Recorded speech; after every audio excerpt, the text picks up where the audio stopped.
Oil back at 100 again. We'll get to the markets in a bit. What's your reaction in the last week? It's been a lot, from Trump's threat to strike a power plant and a bridge for every ship the Iranians strike. That was just yesterday.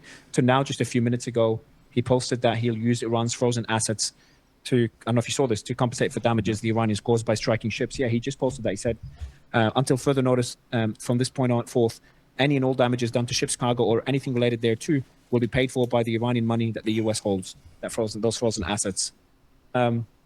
So you've got those two threats, among many Stealing. other threats. You've got all these reports coming from Axios and the Israelis about escalations imminent. A lot of reports that Trump saying the Israelis will join in 2 minutes if he requests that. All these OSINT accounts talking about the military assets that is coalescing in the region. There's a lot of it there. A lot of it is on the way as we speak. The fact that bombers were used, B-1 bombers were used for the first time 2 days ago. They're expected to be used this weekend based on the assets moving to the region. Yeah, shit. How quickly the things changed, yeah. Oh, I know. So where do we start with that? So it's pretty clear that when the U.S. and Israel want to strike Iran, they can. And when Iran wants to strike us, they can. And nobody has a clearer edge at this point, right? So we all know that there's no such thing as a bombing campaign, an air campaign alone. That Militarily. Conflict-wise, economically, Iran has an edge in terms of closure of the Strait of Hormuz. Achieves anything. Certainly not against an adversary like Iran, who's been preparing for this apparently for like 40 years, and they've built all these like super hardened sites, and they've been very strategic and careful about it. And I'm thinking back to this war exercise that happened a long time ago, and they ran it just on computers inside the Pentagon, and they put red team, blue team, and the red team won because they had this colonel dude who sort of figured out like, hey, what if I just break the rules? You know, didn't use communications, used motorcycles with handwritten notes. Anyway, ended up totally winning, and they reset the whole thing and said that's not how this was supposed to go, right? And I feel like we're kind of caught in that simulation right now, which is that there's nothing we can really do militarily against Iran at this stage. It's clear. There's this huge ticking clock that's happening on the back end, right? Where all of our oil reserves are running down, but many other products and things, it's a poly crisis because of all the missing industrial things. And Trump has to end this soon. And it's completely obvious to anybody who's paying the slightest bit of attention that you're not going to end this. He's not going to end this militarily. And so if he keeps doing military things, the concern, of course, is that eventually all the countries that do get most of their oil and oil products from that region, Mario, they're going to have to respond. That's China, right? But that might include Japan. We might end up inadvertently driving Japan into China's arms in this whole thing if China says, hey, we'll deal with this, right? This is getting... I heard Trump say a while ago he didn't want to be known as like the next Herbert Hoover. No danger of that. He is in danger of being known as the thing against which all of the presidents in the future are compared, Herbert Hoover in a distant second, right? If he carries on with this, Mario, I think in like 10 years, they're like, oh, yeah, we totally got trumped. He'll be a verb. It'll be bad. Oh, yeah. Hoover, I believe, said it before. The decision to bomb Supreme Leader was the most disastrous decision by any president in well over 100 years.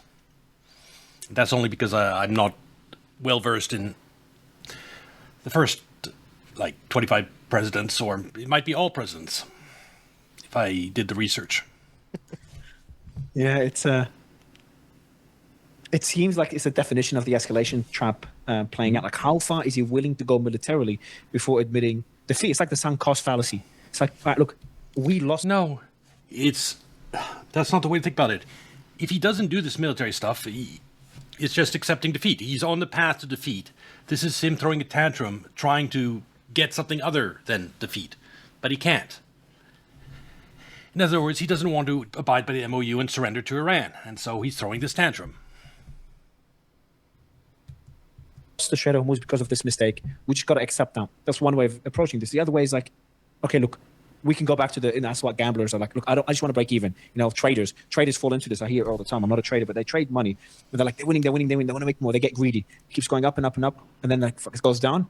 You know, it's going to go back up. I'm going to break. So let's say it hit $100. If it goes back to 100, I'm going to sell. That's it. I'm going to make more than 100. So it continues going down. Okay, shit. And then I say this is a break-even point, and then goes below that. And he's like, holy crap. And then the whole mindset changes. They're like, I don't want to make any money. I'm just going to break even, and I'm out. As soon as it breaks even, and then it keeps going down and down and down. So I feel like Trump is in a similar position where, look, he's tried military action. These are the results. He tried it again. These are the results. He tried again. These are the results. He wants to go back to where he was at the beginning of the war. Say, look, I don't want regime change. I'm fine with the proxies remaining. That is a good way to put it. He just wants to go back to the beginning. He wants the Strait of Hormuz open, but he can't get that. He killed the supreme leader of Iran, their pope. you don't get to just, undo your mistake. You can't make the Supreme Leader alive again. Ending there. I want the Strait of Hormuz to go back to where it is. The Iranians are so clear, unless there's something we don't know. Maybe the U.S. has intelligence that there's big factions, significant amount of Iranian officials that are comfortable conceding. So that's what's giving Trump enough reasons to continue this. So maybe they do have some intelligence. I have a feeling that's not the case, but maybe they do. Otherwise, the big question would be how far is Trump willing to go before accepting that going back to the status quo is no longer. It's not how far Trump is willing to go, it's how much time does he have left. Once the oil starts being in shortage, yeah, his time is out. And we're less than a month away from that. Or an option. If you're an individual trader, you can make a maybe more nimble decision. It's a lot harder when you're the president of a country, where we realize, of course, that the people who get in power, they get there with like the best of intentions, and then we find out they have no power at all, right? I'm thinking of Kash Patel, Dan Bongino, RFK Jr., right? Admirable people, I'm sure, on the way in, but then the machine ate them, alive. And I think that's the nature of DC, right? And so it's not entirely Trump's decision at this point. I think we have to recognize that. It's not just him deciding as a trader, here's a certain outcome I can accept. He's got now, this escalation trap means that, well, now he's made promises to partners. And now he's already caused, X amount of damage in the area. Now he has to think about legacy. Well, now he has to worry about all these other relationships that have been fouled, and he has to think about how he's going to get them back. It's no longer, he might have started this war, right? But it's no longer in his power at this point. And that's the problem. Yep. And there's a certain point after you go past wars. Michael Yon says wars do two things. They grow, and then they grow out of control. And I feel like we're right at that out of control line, which means that once you're past that, now the war has its own energy. It's going to have to burn itself out on its own terms. It's going to require some sort of like final just capitulation moment. The problem is that this time it includes 25% of the world's energy, 25% oil, 25 and 20% of the world's LNG, and 50% of the world's sulfur. This is pretty intolerable. So the next question is, well, as Trump skittles down the escalation trap, at what point does China just say, it can't go any further, right? What did you just give you a finger? No, I did this. Yeah, that's what I expect at some point in August. Not necessarily militarily, but China will lead a coalition of nations to pressure United States to surrender to Iran in August, when oil shortage across the world begins to happen. Yes. Oh, okay. But It's only a matter of time before China goes. Because I was writing sulfur as a note because I want to bring it up in our discussion, and I see your finger going up. Like, what is Chris doing? Yeah, be more Italian. China's already done that. I think they've already given him the finger in that summit. Talking about, I like that example you've given, is that the war gets out of control. That's actually, you mentioned Michael Yon's quote. It reminds me of a conversation I had yesterday with the author of Regime Change. Did you see the book, or at least hear people talking about it? Great book. It's a book by a New York Times reporter that does a deep dive into the Trump circle, how Trump is making decisions, who has more influence over him. He spoke to the reporters, New York Times reporters, spoke to multiple officials in the Trump administration, had a 1-hour interview with Trump. And when the book came out, got a lot of traction. It went pretty viral. And even Trump posted about it once or twice, criticized. Good job on the guy to get that book out so fast. It hasn't even been 6 months since this Iran war started. Because the book criticized him. But the book kind of confirmed or followed on the belief that many people have had for months that Trump does live in a bubble. Very few people have his ear. And Netanyahu, unfortunately, is one of those people. But very few people have his ear. And also asserts or alleges the same things as the Washington Post article that I read 2 days ago. And the Telegraph article that I read 2 days ago. It's probably worth reading a quote out of that article because it's in line with something that we've been talking about. So on the same day, the oil shortage will puncture that bubble that Trump is living in. I have an article from the Wall Street Journal and the Telegraph talking about the same thing. Sources say a culture of silence has taken hold as Hegseth gains reputation for purging senior military figures. Rumors are spreading across the administration that the Pentagon is concealing the shortage of interceptor missiles. There are also, which are needed to resume the war. There are also suggestions that the White House does not know about the scale of the shortfall. Sharing bad news or realistic news doesn't seem to end well for anybody, an insider told the Telegraph. Another said a culture of silence was causing problems for Pete Hegseth, the U.S. Secretary of War. And the Wall Street Journal, funny enough, the same day, put out a story where they said, quote, an official said, "We do not have enough munitions to safely sustain operations, and I don't think the White House is aware of that." So this is the big concern, is that the war has a life of its own, and Trump is... Yeah, Asmund Gold's getting his information in big part from Trump's speeches. If Trump doesn't know the facts, it's not surprising Asmongold doesn't know them either. Not getting access to the information he needs to be able to make the right decision or the rational decision. You know, that's an astonishing article, because by the time unnamed Pentagon officials feel that their best hope for getting their message across is to go incognito over to the Washington Post, and that's their best avenue into the White House, it's pretty bad. I mean, you have to sort of peel that apart and understand that moment for what it is. That's like your last course of action. It's like, I guess I got to go talk to reporters, because I have no other avenue to get this kind of important information to the president, which is we're running low on munitions, and that's a problem, right? Not just now, but later if something breaks out elsewhere, right? So you have to balance all these things out as a military. But I've watched the same thing, in my own sphere, like energy, right? And so the Department of Energy just came out and said, oh, we can run the SPR down, Strategic Petroleum Reserve, down to 70 million barrels.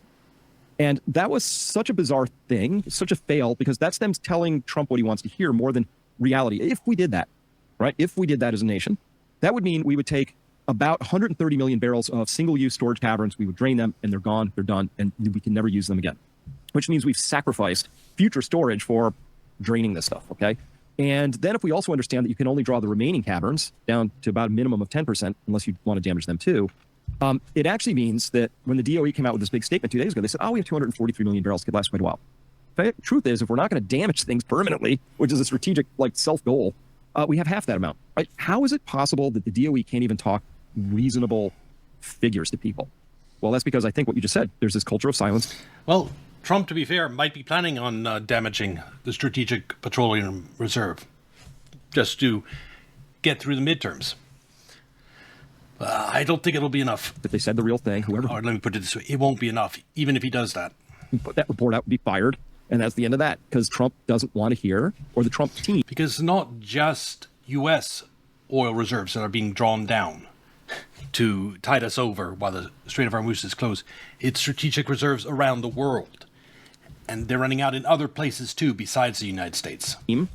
Whoever's his gatekeepers are, none of them want to hear actual reality or facts. So they have to sort of try other ways to get the reality out there. It's a pretty sorry indictment of how things are being run right now. It's a pretty scary one, yeah. A report just came in on, I'm just going to save it now to bring it up, the helium supply chain tightening. And it starts off, China's helium imports from Qatar have collapsed to near zero from a peak of 69 million cubic feet in late 2025, the lowest on record. So I'll save this to bring it up. And by the way, the today's strikes against Iran have begun. Yeah, you have to remember, it's not just the oil that's missing from the Strait of Hormuz. There's also the fertilizer and the helium and a bunch of other petrochemical products. But helium, yeah, that might be the next shoe to drop in that it'll begin affecting prices of electronics going into the second half of the year. The food prices, that's the last one to drop, and that'll be very end of the year that it'll start hitting us. So there's strikes on Ahvaz, pretty significant strike on Ahvaz, as well as Andimesh, Kazakhstan province, and Andimesh in Kazakhstan province. So all eyes are on these strikes, on what will be targeted, especially where the bridges will be targeted because of the threat Trump made a couple of days ago. That the Iranians made, that if their bridge got struck, I forgot, a week ago, we haven't spoken after that. A week ago, Iran makes a threat. For every time Trump strikes one of their bridges, they will strike the airports and the ports in the UAE, in Dubai, and Abu Dhabi. So far out. Jesus. No, it's just constant escalations. And what's been interesting to me is we're finally getting a we might, Mario, who has been doing interviews every day, that might end at some point if United Emirates is hit hard enough. little bit of some satellite photos that are happening pretty shortly after the fact. So we've been able to sort of see for ourselves, assuming they're real and not doctored, that Iran really changed its strategy about a week ago, maybe a week and a half ago, right around the time I think we last talked, which is that before they were hitting hangars, right? And I'm pretty sure they did some damage in the reports. They knocked out Black Hawk helicopters and other things, right? Maybe a P-8, et cetera. But this last week, what do we see? We start to see they're hitting barracks now, and with extraordinary precision, right? So this means that they're starting to say, listen, we're going to start imposing casualties. And I think this is Iran saying, look, tit for tat, you dial it to here, we dial it to there. But we've had a couple of statements of late where they've said, listen, there comes a point at which we're just going to go offensive. Right now we're doing tit for tat defense. You hit us. Well, I think it's willingness to tolerate casualties on the U.S. side, their willingness to cause casualties. But I think it's more about forcing the United States out of the region. There's a warning siren, and there's enough time for Marines to get out of the barracks before these missiles hit. So the odds of casualties aren't that great. But what it does do is, if in this heat, in this summer heat, without air conditioning, without barracks, cool barracks to sleep in, yeah, troops have to be moved out. It's about forcing the United States out of the region. That's Iran's current strategy. Unless we knock you, right? what And I they've hear. been very effective at that. But they said, well, we might go offense at some point. Now we have to wonder what that is. And this is where the escalation trap comes in, because everybody was a little bit confused. I think, Joe Kent came out and said, well, now that they killed like these 3 people, we're going to have to do that. And that's a very military mindset. Like, if you do this, then we have to do that. I get it. But Iran knows that too. And they've started to actually openly target places where they're going to get casualties, because we, the United States, keeps, dialing up the bombings. That one. I mean, that's 5 barracks pretty significantly destructed. If anybody was in there, there's casualties. Hopefully they were empty, right? But Hopefully, probably they were empty. But its ability to station troops in this region is been crippled. that's a real statement right there that we have to perceive So for what it is. precise as well. So precise. Statement, exactly. Statement and strategy, what they're targeting and how precise they are. And I actually spoke to Mark Kansian, Colonel Mark Kansian, his office is part of that, the ones that put out the report on the depleted munitions, the ones that CNN and everyone talks about. And he also been talking a lot about the targeting by the Iranians. And I asked him a question. I'm like, it seems the Iranians are trying to avoid casualties, but is that true? He's like, no, Mario. I'm actually seeing the Iranians right now intentionally try to cause casualties, what they're targeting and the significance of these strikes. And that was before these barracks. That was like a week and a half ago. He told me that. He's like, Mario, it looks like the Iranians are intentionally. Well, okay, maybe I'm wrong. Maybe they're intentionally trying to cause casualties. It's still not that likely to happen, because we've seen the video of the siren goes off, everyone runs out of the buildings into bunkers. So odds are people might get concussions from the blast, but the odds of them actually being in the building are pretty low. Trying to cause casualties. And I tried to ask him why. He's like, there's 2 reasons. Either they're trying to drag the US into the war. Remember, a lot of people in Iran want this war because they want to be able to inflict more damage to Trump, more damage to the US, to deter any future war. So that's one reason why they're trying to cause casualties. And the other reason is the complete opposite, as a deterrent, telling Trump, like, hey, we have more precision than before.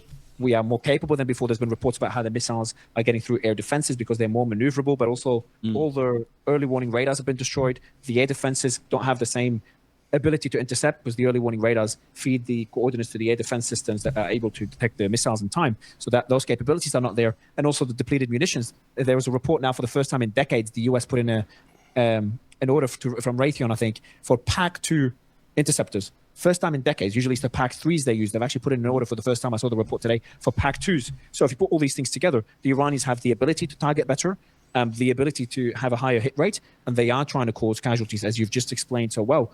The big question is, will that force Trump to escalate or deter Trump from escalating? I think it's a big question. It's interesting. So let's take this story back a little bit then. Because, they like to say, for 47 years, Iran's been this huge problem, right? Why 47 years? Well, that takes us back to the seizure of the U.S. embassy and all the embassy hostages and all that. Obviously, if you went back a little further, you would find that in 1953, under Kermit the Frog, right? Kissinger, right? Yeah. What we did was we took out their Mossadegh, their democratically elected leader, didn't like the guy, installed the Shah. The Shah ran this That leader had the audacity to say, the one that we, the West, took out, that the oil of Iran belongs to the Iranian people. Yeah, how dare he say that? kind of nasty, secret police, the Slovakian. It was terrible. And so then the Common knowledge, Proton Snail, you do realize that most Americans don't even know where Iran is on a map. and seize the hostages and all that, very embarrassing. And Jimmy Carter sent some planes and helicopters in to go deal with it, and it ended in disaster, sandstorms or something. It just didn't work out.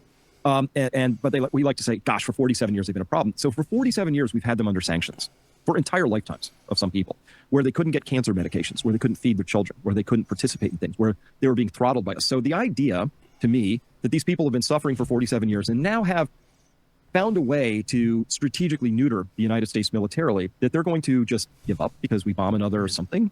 It's just context-free and short-sighted. It's 50 years of payback. And embarrassing, actually. Yeah, exactly. This is, by the way, you can play the footage now, Stephanie. This is from the strikes that are happening right now. There's a report, U.S. Air Force E-11 communications aircraft is crossing the from North America to the Atlantic Ocean. This aircraft is intended for further large-scale strikes against Iran in the coming days. But this is the strike that I mentioned earlier in Hafan. The big U.S. strikes are likely to happen after the market closed tomorrow, late Friday. So this just happened. That report came in. So these strikes are happening as we speak. So it's a pretty big fire happening there. But I think the point you make is this is, for the Iranians, this is much bigger than the 12-day war. This is much bigger than the 40-day war. This is for them their way to break free from decades worth of what they consider imperialism, decades worth of warfare, economic warfare that they've been suffering. And one could argue, no, I couldn't argue. I'd say they have suffered more from these decades of sanctions than they have from this 40-day war. They've had these sanctions, reports by various organizations. There's one really detailed report, you might know about it, that talks about the how many innocent people have died from sanctions, from the U.S. strategy of sanctioning countries. The number is insane. The economic warfare that's been inflicted on Iran has had more damage to their country than this war. So they're willing to go through another 30, 40, 60, 90, 120, 360 days of this war to make sure that they don't have to go through another 10, 15 years of sanctions and economic warfare. Absolutely. Of course they would. And that's just how humans behave. I understand it because I'm actually a human, right? I get it, right? If you, listen, make sure you're an expert. It's my expertise, right? If you drop a bomb in the house, well, I'm not sure these people are. I don't know how they think, right? You have Madeleine Albright, saying, "Oh, I think the deaths of 500,000 children in Iraq was worth it." These people are quite insane. But that's how they think. 500,000. Before all of this was kind of like sort of fun games, geopolitics, this and that, Game of Thrones, all that. This time it involves molecules, and molecules are physics. And all of these people, Mario, who are in charge, they're too many generations removed from anybody who used to do real work, right? They've gone to Princeton and Choate and Hotchkiss and Eton or wherever they've gone, right? And so they're the elites, and I really think they're out of tune. I don't think they understand how important energy is to everything, right? It's the underpinning. You don't just cut that leg out of the stool without huge consequences. So the Iranians know this as well. And I think that a lot of what's taught in universities, especially when it comes to economics and foreign policy, has been shaped by, let's say, the establishment and deep state to produce the desired outcomes, to produce elites that will push the desired policies. So they're taught economics, that deficits don't matter, for example. And that's part of the disaster we find ourselves in today, especially with Iran. Putin, I just learned the other day, got one of his degrees in resource economics. So if you understand the importance of the master resource, which is oil, to everything, right? Our economy, our function, our financial system, interest rates, all this and that, great. You would understand that what they're risking here, the day in the story, who's ever driving this continued war, is risking not just the complete collapse of the global economy, but something far worse, right? Potentially, famines and things like that. That's next year. Famines are next year. This is the trap we're in. It has less to do with rescuing honor, and Trump needs to get his mojo back politically. What we're up against here right now, and the Iranians know this very, very well, is there only a matter of months left before we hit tank bottoms and real crises. And I think we're on our way there. If you looked at the price of oil today, right? Brent has been marching up just across the. Let's have a look at energy.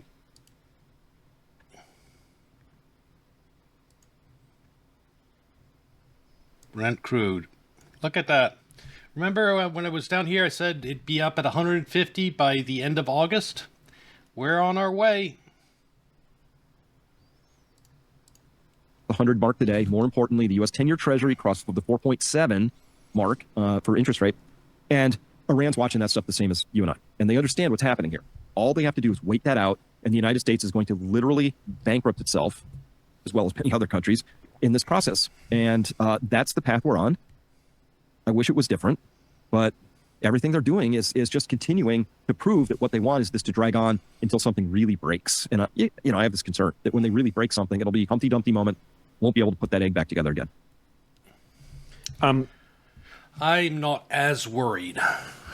One reason is China still has huge oil reserves. They're not going to use that to bail out the United States, but it still has that. And the world can survive. Once stuff breaks, immediately there's going to be capitulation, within a month on Trump's part. And the Strait of Hormuz will start opening. And between demand destruction and reopening of Strait of Hormuz, the world economy will go down a lot. There'll be a recession, but normal life will continue. You started saying something at the beginning, I was joking about the I'm human, and you reminded me of a conversation I had with Colonel Wilkinson earlier today. And I was genuinely, I love my conversations with him, and I asked him how, because we were talking, I think, about Israel, what's happening in the West Bank in Gaza, and I asked him how do these policymakers, when they are supporting U.S. foreign policy towards Israel, when they support that and they see what's happening in Gaza, they see the same videos and reports that we see. How do they just go back to Congress and just go be up in arms against the the NDAA Section 224 that just passed, or all the weaponry that the U.S. is supplying Israel, or just go crazy at the the way the U.S. is offering that impunity to Israel? And he explained to me, he's like, Mario, the way they do it, the way they have, and he told me about a book that talks about it, and he gave certain examples, is they just detach themselves by portraying or perceiving those people as inhumane or subhuman. This is why Netanyahu funded Hamas between 2012 and 2022. He used Hamas to point all Palestinians as inhumane, and then you can just slaughter them. Very effective strategy. That's why Netanyahu funded Hamas. Well, Qatar, money came from Qatar, but it was at Netanyahu's request, and Netanyahu was the one who handed it over to Hamas. Which just bizarre to me. I just don't know how a Palestinian human could be seen as subhuman by someone who's intellectual, someone who's come from Princeton or whatever university, that's gone through, built businesses, made billions, made it to the White House. Those are smart people. And I'm sure not every one of them is evil. A lot of them are good people. I met some people in Congress. Some of them are genuinely good people. Mike Huckabee, out of all people, Mike Huckabee, when you speak to him, even Tucker said this, when you speak to him, I interviewed Mike once, seems like one of the most genuine people. You speak to him, it's like you're speaking to this kind, nice grandpa, so respectful. Tucker said this as well once. And then when I start seeing the comments he makes, look how it just doesn't make the dichotomy there, doesn't make sense. I know it's irrelevant to our discussion, but you remind of the oil prices and stuff, which we'll get back to. I took a note. But I'm worried that if we can, that is going to cause a lot of destruction in the region, that detachment. People have forgotten what happened in Manab. We could get another Manab if this continues to escalate. And that's worrying. And all this is happening while the people have forgotten about Palestine, about the West Bank, and more importantly, Gaza. And Lebanon has suffered thousands of deaths because of this war. The Houthis now are attacking Saudi ships, and the Saudi-backed Yemeni group, the separate, whatever, group, the other government, they're already amassing to potentially attack the Houthis. Yeah. Maybe things just go crazy from time to time, but you made a really good point about the dehumanization. So I forget exactly when this was, probably about 10. That's what's happening on the part of some conservatives about black people in general. And it's understandable to some extent. Like Jake Monroe he's only exposed to the worst of the worst blacks from war-torn third world countries, which understandably are more violent, far more violent, and than the rest, and more criminal than the rest. You can't dehumanize them, but there's one type of people that you can dehumanize, like Epstein. You can dehumanize people based on their actions. If they're monsters based on their actions, yeah, you don't need to consider them human anymore. But that's a small exception. 11 years ago, I'm at this conference, I give a talk, and this gentleman pulls up, and he says, hey, can I talk to you this side? And this gentleman had been a personal attaché of one of the Joint Chiefs of Staff. And he said, hey, Chris, we were a little concerned because you had this article you put out years ago that said that the United States was about to attack North Korea. And the point of fact was we had 2 aircraft carriers spooled and hot, and we were about to attack. We just need to know, how did you know? I said, oh, well, I didn't have any inside information, but I saw this article in the New York Times that talked about North Korean prison guards, kicking puppies and raping prisoners, right? I said, I watched this dehumanization campaign. When I watched that dehumanization angle come across, I say, oh, somebody's prepping the groundwork for why it was morally, why we had to attack, right? I said, that's just what I watched for. He goes, oh yeah, we're gonna have to be more careful about that. Because it was just completely obvious. I watch these PR campaigns, Mario, they come out and they're completely obvious to me now. Once you see them, it's just like, it's just like the Assad prisons and the horrible torture in Assad prisons. That's, yeah, it was all nonsense. But very effective to make people like Asmongold think Assad was a monster. Meanwhile, we supported ISIS to fight him, and ISIS genocided a million Christians in Syria. A tomato on a white tablecloth, right? It's just like, oh my God. So I watched this happen. So when I first sent out my alert to my subscribers on February 20th. That's the one reason that China is still weird to me. Like Iran and Russia has been vilified. Assad was vilified. But China isn't entirely vilified yet in the West. I mean, yes, there's some people talk. Trump accusing them of election interference was the start of that, but that was the first big one in a while, and there isn't like this to the same extent that the Iranians and the Russians get painted black. It doesn't happen with China, And then there's the fact that the COVID virus came from China. Makes me think there is some pretty deep connections between some parts of China and the Epstein crowd, let's say. 7th, I said we're going to attack Iran. Like, how did I know? Right, a day before it happened. That was easy, right? I watched the dehumanization campaign, and I looked at the flights going over, and I watched the buildup, and I was like, this is crossed a threshold. This is what we're going to do. But it's important to understand that yes, you have to dehumanize the people you're about to kill in order for that to pave the way, get sold to your people. I don't know what it is, but it's a time-honored tradition. Yeah, I thought that this strategy would stop working in the age of internet, because you could easily go there and start chatting to Iranians. You could watch videos from Iran. But I underestimated the power of algorithms and echo chambers. Unfortunately, the internet, if it did anything, it did the complete opposite by bringing people into Agreed. Yeah. Not the opposite, but definitely did not. No, that's not what happened. The internet burst the bubble. Before mainstream media, the propaganda network built by the United States was complete, like 95% effective. You had wackos like Alex Jones penetrating that, but for most part, it was complete. What has happened is, as the internet spreads awareness of the truth, like the migrant crisis in Europe, what's actually happening to Palestinians, and everything else, there starts people who know the facts and people who don't. And that's the big divide. People that are still captured by mainstream media and people who aren't. That's the biggest divide there is. Kind of lead to that decentralized access and connection of people around the world that would have loved to see the concept of globalization reducing. You remember there was a theory many years, decades ago, that globalization would lead to less wars because the world is more interconnected on a social level, but also economic. I agree with that argument, and it would be true if the Epstein crowd didn't exist. Yes, there'd be far less wars. Once that whole dollar empire collapses and the Epstein crowd is gone, there will be far less wars because of globalization. But unfortunately, the Epstein crowd exists. Economic level. Fingers crossed, it's not looking that way. Russia, Ukraine, brothers and sisters, to be at war with hundreds of thousands of dead. Those two countries that were once one country, they were one people. Okay, I could be saying this wrong historically. Some people take offense to it, but in Ukraine, they speak Russian.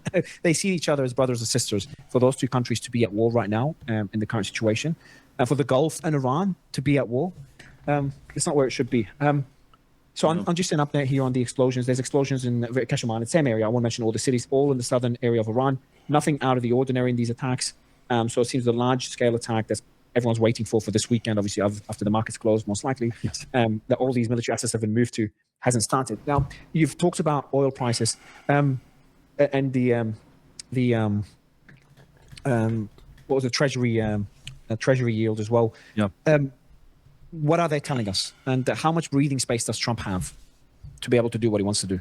So not a lot. Again, so the headline price of oil is, I think, heavily manipulated, and more people are coming to that conclusion. There's three ways you could manipulate the price of oil itself, right? Number one, you release tons of stuff from stores and stocks, and so that's a direct. That has been happening, so yes. Not manipulation, but you're directly influencing the price of oil downward when you do that. Okay, fine. Two is tweets, right, and jawboning and statements and things like that, right? If those are coordinated carefully with a sophisticated. Yeah, there's three branches of it. One, manipulate the actual physical market with releases of oil from Strategic Petroleum Reserve. That's number one, one pillar. Second pillar is media, and like he says, tweets. Like I hear some commenters actually on Mario's show that says oil should really be at $50 a barrel, and there's a glut of oil. Yeah, that is the media nonsense. That is the propaganda. There's not a glut of oil. But anyway, that's the second one. Convincing the entire world that if the Strait of Hormuz was open, oil would be at 50. Propaganda. And it's pretty effective. Then the third is the paper. The selling, unlimited amount of paper oil to absorb demand. You combine those three, that's how you keep oil at under 100 for like all these all the war so far, basically. The last two, they could keep on doing forever, like telling people that there's too much oil, the oil will fall to 50. That they could keep on doing. They can keep on selling unlimited amount of paper oil. But the first one, releasing oil from strategic reserves, that's limited, and we're reaching the limits of that. And once there's no more oil to release into the physical market, prices will spike. sophisticated player who knows those are coming in advance, who can then either profit from it personally, which I think has happened to some extent within the Trump administration, or two, uses leverage to understand that most algos today, most trading algos, Mario, are momentum based. So if you can just start something going a direction, they'll all pile on and keep it moving that way. And so I think all of these tricks have been used to a point, and I think we're about out. I think those tricks have run their course, because while they were doing all of that, they were keeping the price of oil and also some of its derivative products lower than they otherwise would have been, which means demand was higher than it would have been. Yep. And because supplies are way below demand, we're eating into stores, inventories. Okay. I think that's about run its course. And my evidence for that is that last night we saw something very unusual for the first time in a couple of months, which is that we saw WTI, which is the U.S. grade of traded oil, and also Brent. They started marching higher starting at about 3 o'clock last night, all the way through the night. And by the way, the thing about that is the volume was huge. It was normally, that's a quiet, sleepy time at night. You know, you get little tiny volumes. The volumes were as big as you would see during the daytime trade, and we saw very large gains in both of those, Brent crossing over 100. So that's a change in trend. I watched the usual shenanigans of somebody still trying to tamp that down. But as of this morning, there were 281 million barrels of oil that were floating around there in the futures market on the NYMEX and for September delivery. And there's only maybe 2 or 3 million barrels in Cushing left to maybe absorb that. And so the question is, what happens if just 5-10% of these open contracts stand for delivery? Say, thanks very much, just rather have the oil. Let me give you a little vig. How about if I give you a couple bucks more per barrel? And they're going to be like, nah, I really need the oil. And this is where you get into trouble, because you can manipulate prices for a while. You can do it with gold almost endlessly, because I showed the examples once from my blog. One time in the futures market in gold, they just said, okay, we're settling stuff in paper, in dollars. You wanted delivery of gold? Well, here's some big pile of dollars. No gold for you. They changed the rules of delivery in the futures market. That when it gets real short, yeah, they might do that. And I think there's a real risk it might happening in oil market too, because too many people stand for delivery, want to take physical oil, and then, futures market, they say, okay, we're changing the rules. Let's wait for that. Gold isn't consumed, like it sits on shelves. That's the end of that. But oil's different. So there's and if that does happen, oh my God, will there be panic? going to come a problem, I think, sometime in the September delivery angle, where people are going to stand for delivery and it's not going to be there. Problem number 2, the derivative products. So if you look at the New York, there's New York Harbor, where it's there's a lot of storage tanks there. So if you wanted to buy diesel there today, or heating oil, kind of related products, the price for that today is the highest it's been ever, right? So it's already at record prices for the derivative products. And we're already starting to see very low inventories of diesel, gasoline. Jet fuel's kind of okay in the US for the moment, but not in Europe. So we're starting to get into really kind of pinch territory. And the issue is that everybody sort of side-eyes the whole thing until it breaks. And then you get this mad scramble and prices vault up. I think we're starting to see the beginnings of that. And that's why This is the mad scramble. I connect those two events. Watching when the 10-year Treasury yield goes up at the same time the oil price goes up, those are now linked events. And that's probably because the people holding those treasuries are like, I'd rather not be holding these things if inflation's about to take off. And by inflation, I mean energy prices are about to take off. And so that's the dynamic that's at hand. We've played this out as long as we can. I think at best we have maybe we can sort of futz our way through August. But by September, this is it. You want to see the graph again? It's back up at 100. Move it up below. There. It. I said. Remember how I said it wouldn't go above 100 because they needed to reposition themselves in derivative markets.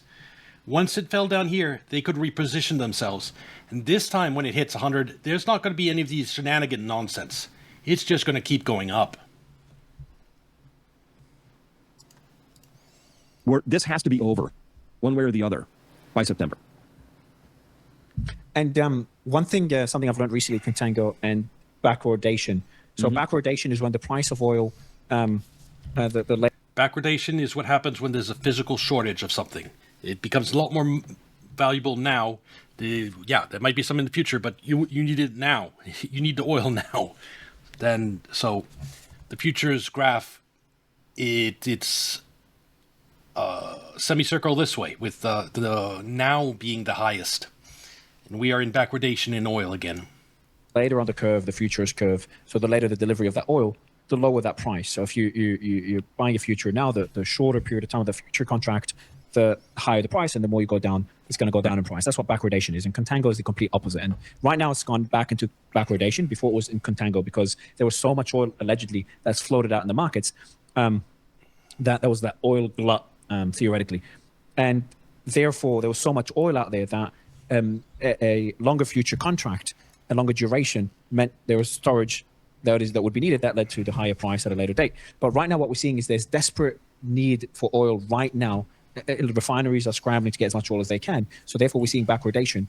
So the two reasons we're seeing a pretty steep curve on the backwardation side, correct me if I get anything wrong, this is all new to me, but the reason we're seeing a steep curve is, number one, a lot of refineries want oil right now. You can tell that Mario hasn't covered what's going on in the gold markets, or what was going in the gold markets in 2008, because they went into backwardation then too. And gold market is never supposed to be in backwardation, because it's not. Most of the gold supply in the world is already above ground in vaults. So if you have a normally functioning futures market, if the future price of gold is a lot less, you sell gold now and then you buy it back in the future. It makes sense. And there's a huge amount. Like if you hold gold, if I have gold now and I trust the futures market, and I see that someone's willing to give me like $1,000 for my gold now, and I can buy it back at 600 in the future, well, I sell it for $1,000 now, buy it back at 600, and I've just made $400 profit. The problem is why gold goes into backwardation. The only reason is people don't trust the futures market anymore. They don't trust it to be able to deliver the gold. And there was a good reason to not trust it back in 2008, because they actually stopped delivering gold. They changed the rules. Well, anyway, I'm just side tangent that I know there's shenanigans going on in the futures market for a very long time. Now, so the price of oil now, the earlier contracts are higher. And number two is because, and this is the one I want to get your thoughts on, if I got my analysis correct, is does that steep curve also indicate that the markets believe that Trump will tackle suit because he cannot afford a prolonged war? So we'll see a very heavy campaign, bomb the hell out of Iran for a couple of weeks. Iran will retaliate very heavily, potentially energy infrastructure involved to some degree. The Strait of Hormuz will be shut. But then Trump will run the hell away from this like he did before, but genuinely tackle, because he cannot continue the war. He cannot afford the war. The yields, the treasury yields, the energy prices, the political impact, the midterms, depleted munitions, and the fact that a military solution long-term does not work. Is my understanding of the contango and backwardation correct? And is this the current state of affairs? Yeah, no, you did very great, very good explanation. So, and they're confusing terms. What the heck is a contango? What's a backwardation? Could we just call it something more intuitive? But that's the lingo, unfortunately. So, backwardation, you got it exactly right. It means the price today. If I want to buy a futures contract for September delivery right now, I'm going to have to pay about $11 more than I would if I wanted to take something in delivery in December. So I'm bidding for this. I'm a refinery. I want oil. I've decided I really need the oil in September. I'm a little bit less worried about it in December. So that when you see backwardation, it always tells you one thing: immediate supply difficulties. That's what it tells you today. In the future, people are like, okay, maybe things will sort themselves out and all of that. Now, the problem happens when that backwardation steepens and steepens and it starts carrying over month to month to month, right? And so that sort of rolls forward. And then we find out there's a... This is just so you see the graphs. Backwardation is this here, where the nearer it is, the higher it is. And often in the future, it's lower. And contango, that is the normal curve. Like gold futures, unless there's a financial crisis and people are worried about the financial system collapsing, gold futures are always in contango. And right now, crude futures are in backwardation. Probably more severe backwardation than this. Contango, backwardation. This is now. This is future. The now is... Oh. Okay, no, this is a bad graph. It has it backward.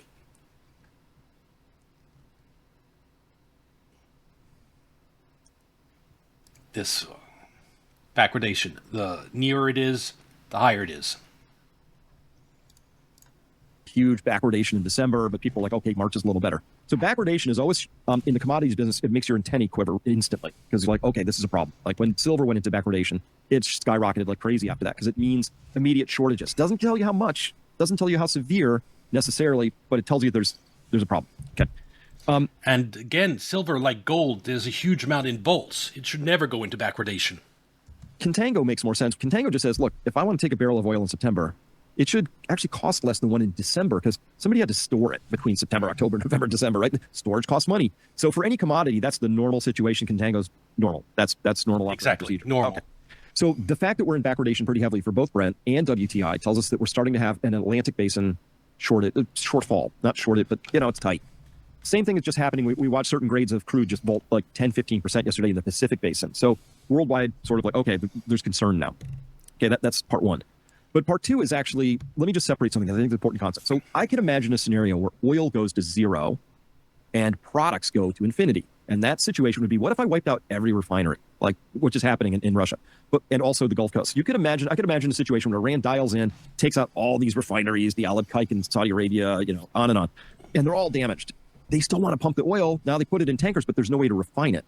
So the more refineries that get damaged, the more you're going to see pressure on the price of oil. But that doesn't tell you the actual signal, which is, well, how screwed are we, right? Because I don't put oil in anything in my farm or my house, right? I put gasoline, diesel, So we want the products. The product story is telling us things are super tight right now.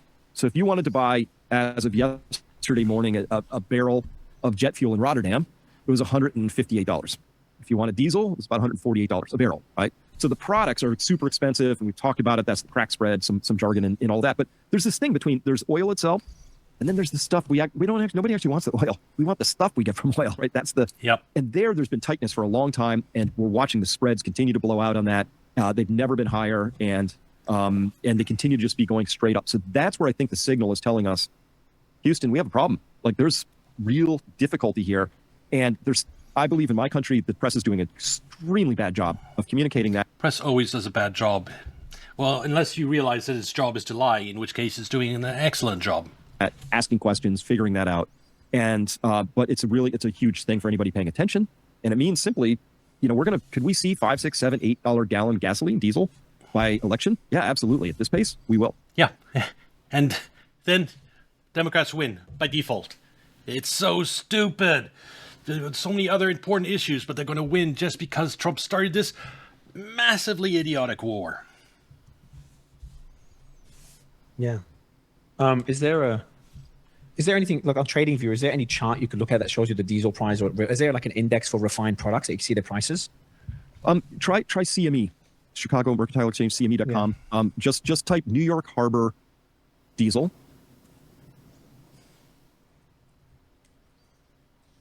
I'll check it out, because that would give you, let me see if I can, CME.com.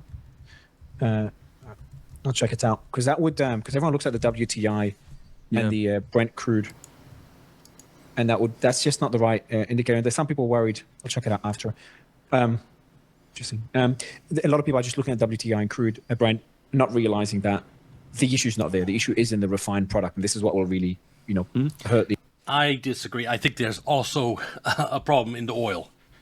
It is all these places. There's like a shutdown of Strait of Hormuz is removing a ton of oil from the world. So that is also definitely a problem. The average, it will hurt the global economy. And then we did a great coverage last time in our show. It was an incredible conversation about sulfur and the price of sulfur. That was how is the price of sulfur now? Has it gone up even more in the last week? I haven't checked it in a week, but it's I can't imagine it's done anything but go up further. It's in a super short supply right now. And you mentioned helium. Helium is in short supply. There's all these things in short supply, but the sulfur is a really big story. We got to get that sorted out soon as a globe, because that feeds into so many processes and metal mining and also fertilizer production. Yeah, it's gone up. Well, last time we spoke about, it's gone up from 923 to 952 now. 9,520. All right, so let's. There's something interesting. Not sure if you know about this. Can you show that graph, please, Stephanie? In the meantime, let me see about the strikes, if there's anything significant. New York Times reported that Iran rejected a ceasefire proposal from Trump delivered to Iran by Iraqi Prime Minister, according to Iranian and Iraqi officials. The proposal was reportedly presented during al-Zaidi visit to Tehran, where he met the President Masoud Pezeshkian, foreign minister. Iranian officials said the offer called for temporary ceasefire, but Tehran refused because it did not address the future of the Strait of Hormuz. There we go, back in the same position. The US is like, hey, let's just get a temporary ceasefire. Let's just stop the attacks for now. And the Iranians are like, no, we will not stop. We know we have the upper hand. We will not stop until you concede on the Strait of Hormuz. Now, we have another big issue, and that's the Red Sea. And someone I'll read out the tweet here, and someone put out that chart. But the Red Seas, I want to get your thoughts on how big that is. The Houthis starting to blockade the Red Sea, and they struck 2 or 3 ships a couple of days ago. I think it was yesterday, 2 ships, 2 Saudi ships. Rubio and Trump made threats to the Houthis. Trump even said that he'll strike Iran whenever the Houthis strike a ship. So he's blaming Iran for Houthi action. And this report by an analyst, Aramco's already rerouting. The company's offering extra crude cargoes from CD Career, its Mediterranean port in Egypt, to bypass Bab el-Mandeb Strait entirely. And this bypasses the Suez Canal as well. This follows the first enforcement action under the new blockade, a drone and missile strike on 2 Saudi oil tankers. The market thesis is no longer theoretical. Riyadh itself is now hedging the exact route in question. So the Red Sea was, the Bab el-Mandeb Strait was the hedge against the Strait of Hormuz. And things are so screwed up right now that they're building hedges for the hedge. The Saudis are building a hedge for the... Yeah, let's look at a map of that. That is funny. Because look at this pipeline. You have to see the route. Let's say that oil used to go from Saudi Arabia to Pakistan. Let's look at that route. It used to be that from Saudi Arabia to Pakistan, it would just go through to the straits and go right there. Yep. Now that's shut down. So they pipe it across to here, and they ship it down through the Red Sea over to Pakistan. But now this is shut down. So now they pipe it across Saudi Arabia. Then they pipe it, bring it across the Red Sea, pipe it across Egypt, and bring it all the way around Africa to Pakistan. It's a huge amount of cost, like 10 times as long as this short trip right here. The route now going over 2 pipelines across 2 bodies of water around Africa. Yeah. You need a lot more tankers to do that. And there isn't enough tankers to move all the supply of oil. The Bab el-Mandeb Straits. How big of a deal is this, what the Houthis are doing in Bab el-Mandeb? Because I know it was like everyone was talking about it as like the ultimate wildcard that the Iranians have. Well, that's just been activated. Yeah, it's a huge deal. So the Strait of Hormuz used to be responsible for about 21 million barrels a day of oil and products per day, fluctuations on a daily basis. But that passed through the Strait of Hormuz. And the Saudis had built this east-west pipeline that cuts across Saudi Arabia and dumps into the Red Sea at the port Yanbu. Okay, and they'd taken that from they had some flowing there before the war, maybe a million and a half barrels a day, but they dialed that up. It has a theoretical maximum of 7, but they haven't been able to get more than 4.5. But that's cool because Saudi Arabia, instead of shipping 9 or 8 or 10, depending on the day, out through the Strait of Hormuz, was able to take half their flows and put it out to Yanbu. Okay, so then all these tankers are loading up with this, but where they're going with that is they're heading out through the Bab el-Mandeb passageway, the strait, right? Because they're taking that to China, they're taking it to the Pacific, all the Pacific areas, Singapore, Japan, etc. All right, fine. So if the Houthis have said they haven't closed the strait down, they've just said no Saudi-linked tankers, right? But that really cuts off that 4.5 million barrels a day. It's a huge deal. Obviously, if that gets cut off, we're in huge trouble. No problem. We're going to just take those ships and we'll just run them north instead. Problem is the Suez Canal is kind of shallow, and you can't put a big 2 million barrel VLCC Supermax through the canal. It'll just ground out. Remember when the ship, the Evergreen, a few years ago, grounded out? That was crazy. Yeah. That messed up global logistics enormously. So what do? Well, they take these big giant ships up and then they offload them at that pipeline. You put the graphic up, and they pipe the oil off and across out, and the ships can then get through, and then they pick the oil back up on the other side. That is not the right graphic. Problem with all this is that you're taking what used to be a 2-week trip and you're turning it into a 4 to a 6-week trip, because then they reload, they sail all the way down around Africa, all around the Cape, and all the way back up to where they actually meant to go. So it just adds a huge amount of cost and time to the whole adventure. And it doesn't have the same capacity as the East-West pipeline. It's a constrained pipeline. I mean, it's not a zero, but it just creates all kinds of logistical issues, and it's just not as easy to be done. And all of this presumes, Mario, that somebody doesn't get smart and decide, maybe we should just take out the loading docks at Yanbu, right? If that happens, off we go.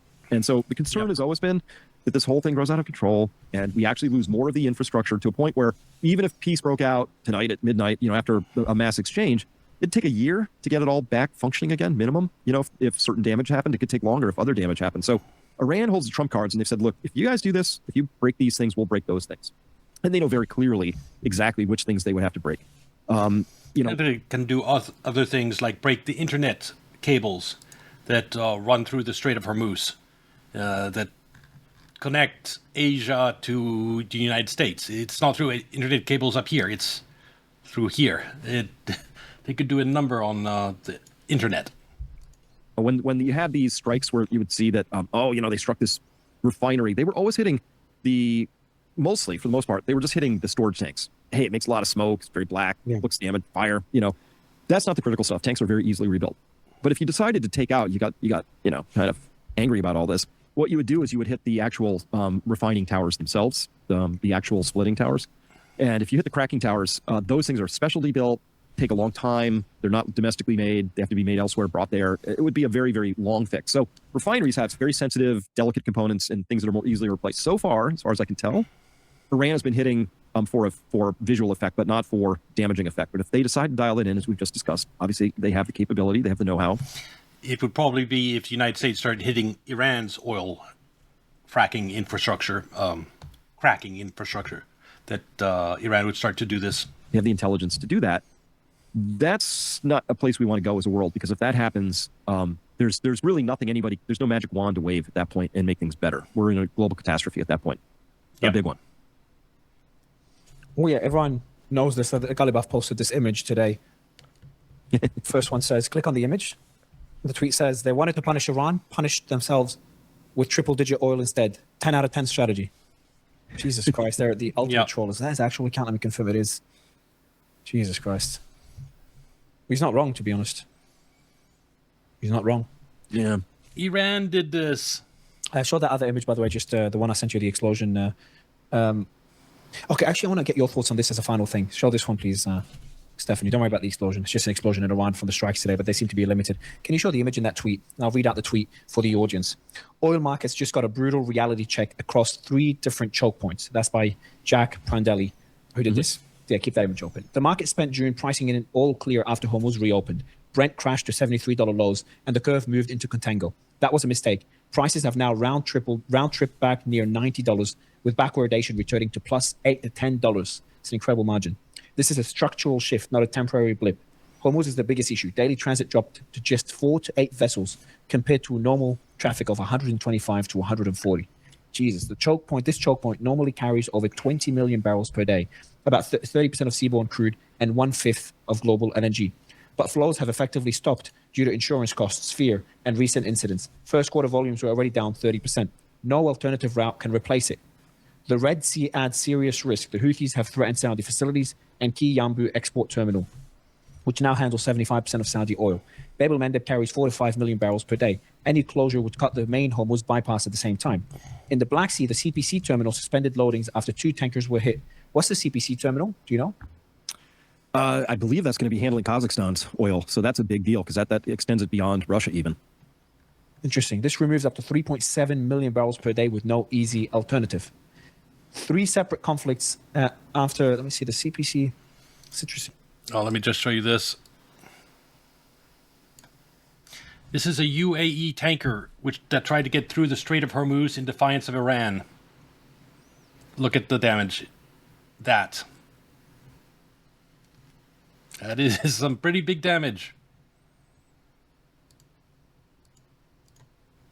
How I didn't know about this one, because you cover a lot of Russia, and we don't talk enough about what's happening in Russia. No. I've had a couple of my guests talk about. Jeffrey Curry talks a lot about this, about how significant that is. Terminal in Black Sea. So I'll keep reading here. It just kind of gives an idea of how bad the markets are. Yeah, you're right. This is in Novorossiysk.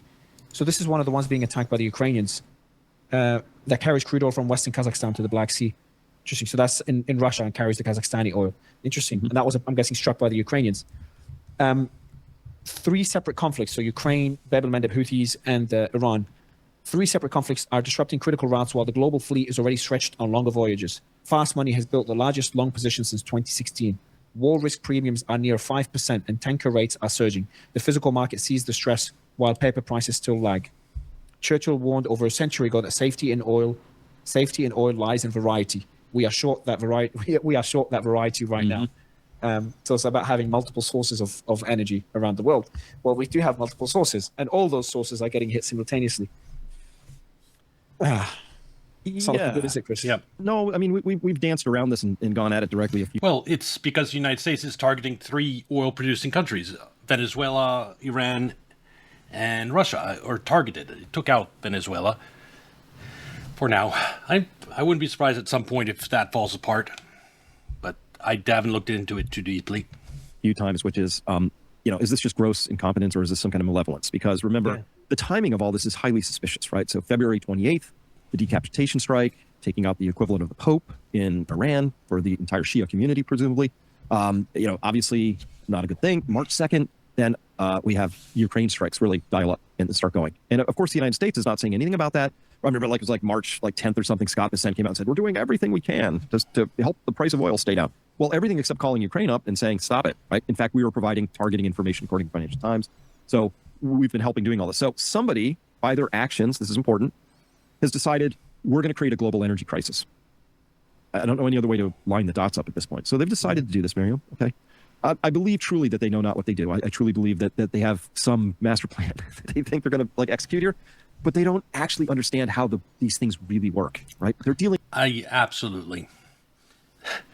Trump being elected first time wasn't on plan.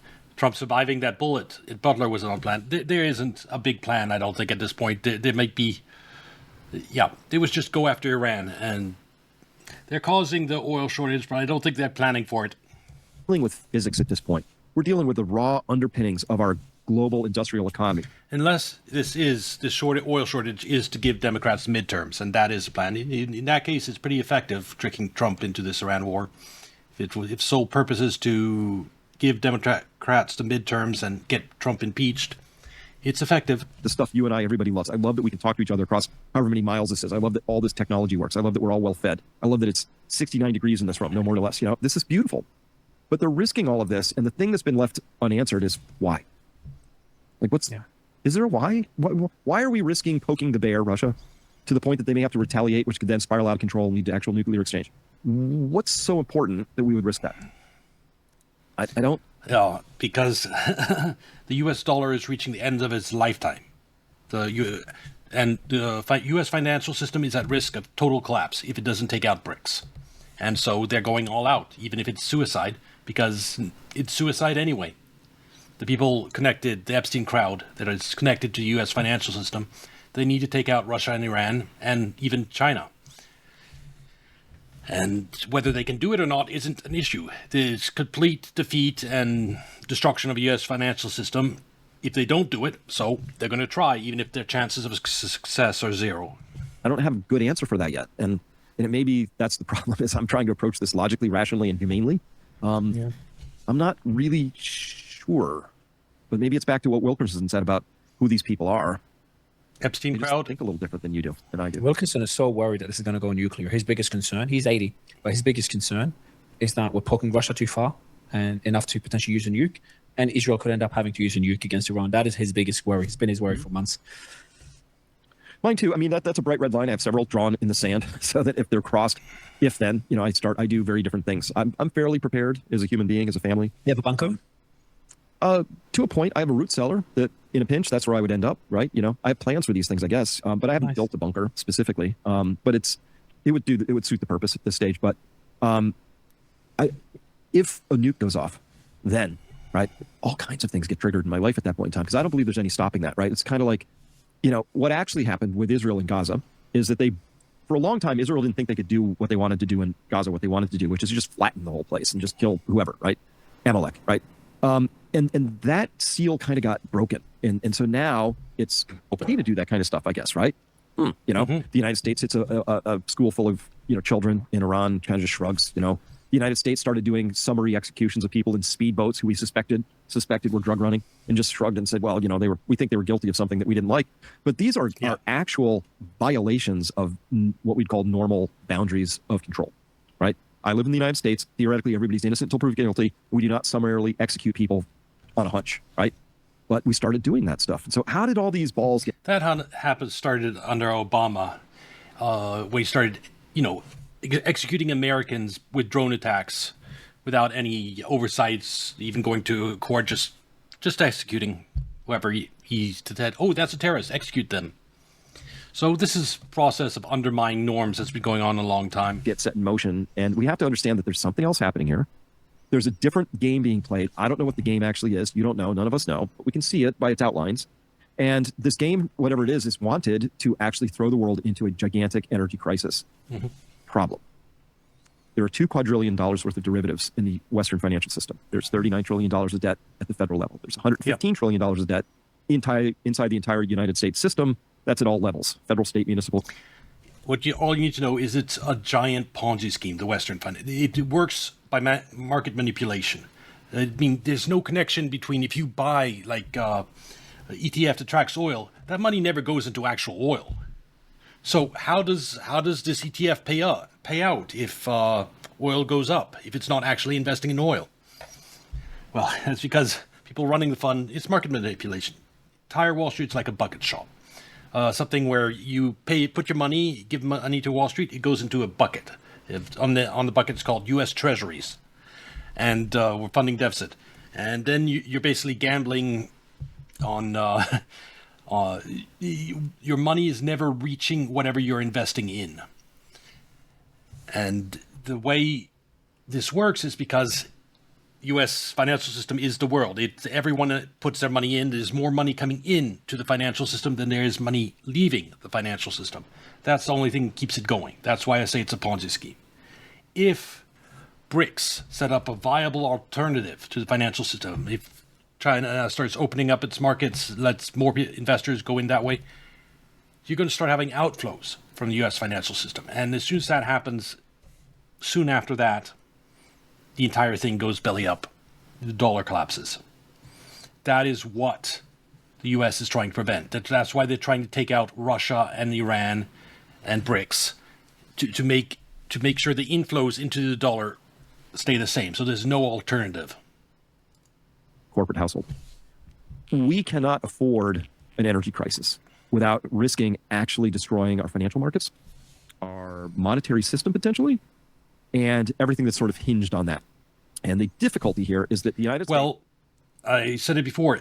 Now, short term, our financial system is at risk of collapsing because of the oil crisis, because financial system, the big players, the prime dealers, reposition themselves. They knew oil is going up to 150, but they suppressed it for 4 months, tanked it, and right here, they repositioned themselves for 150 oil. So when it goes to 150, it won't crash the financial market. A lot of hedge funds, maybe individual investors, retail investors will get wiped out, but not the big institutions. It would be another episode of the rich getting richer and the poor getting poorer. But it won't. The rise in oil this time, at least in the short term, won't crash the market because the market's repositioned itself. The financial system has repositioned itself. It's ever since August 15th, 1971, when we cut the gold standard, we've been just building up a deeper and richer and thicker cornice of snow above the valley we're in, and we might avalanche that down at some point. That's the risk. Mm-hmm. And if that goes like... It's not a risk. It's a guarantee at some point in time.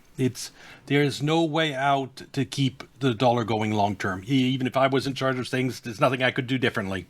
We outsourced our manufacturing to China, so every year that passes by, our relative military power relative to China, Russia, and the rest of the world is decreasing. We are becoming less and less a superpower militarily every year without our manufacturing base.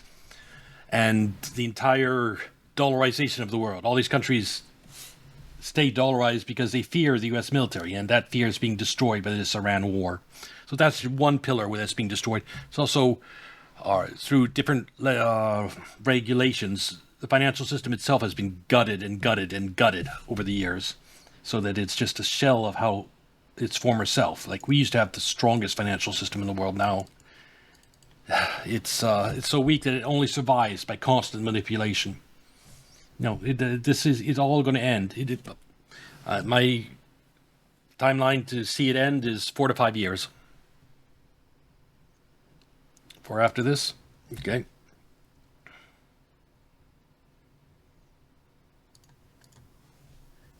It's hard to explain how dire this could get, right? So I recommend people should be prepared for that. They should understand what's happening, up to the point, no more than necessary, but up to the point of understanding this is the time to take personal actions to build buffers in your life, right? Financial, physical, emotional. Problem is a lot of people don't have the spare money to build up buffers. Wise, like that's what I do in my work. Like, counsel people. Yeah, you know what? You should have some buffers. Like, none of us are going to like be that guy in Idaho who's got a bunker, who's gonna like survive till the last cockroach is dead and we come out, and we're still standing. Listen, there's nobody can prepare for every eventuality, but what we can do is get ourselves ready to be insulated as much as possible. Right? And that's just what I think is prudent at this point in time.